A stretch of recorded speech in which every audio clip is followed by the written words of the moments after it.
Lycanthrope, appelé aussi plus couramment loup-garou, est dans les légendes et les folklores issus de la civilisation européenne. Un humain qui a les pouvoirs de se transformer partiellement ou complètement en loup ou en créature anthropomorphe proche du loup. Cette transformation peut être due à plusieurs causes, comme une malédiction, des rituels ou encore la morsure et la griffure d'un autre loup ou d'un autre lycanthrope.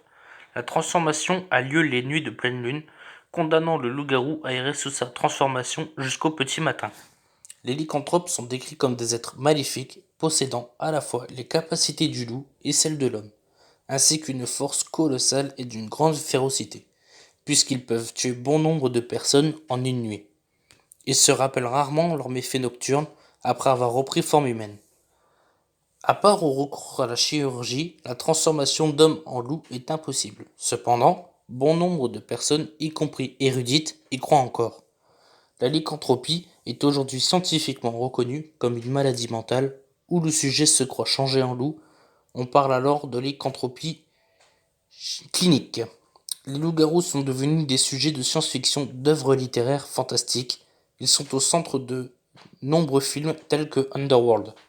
Bien que ces loups-garous modernes puissent avoir des caractéristiques différentes des anciens, notamment leur vulnérabilité aux balles d'argent et à l'aconite napel, appelé aussi aconite tulu.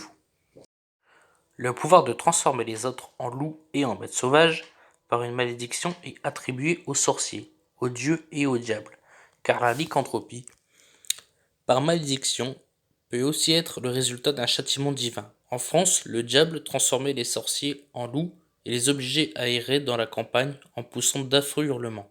Saint Thomas d'Aquin affirma un temps que tous les anges, bons ou mauvais, ont le pouvoir de transformer les corps humains.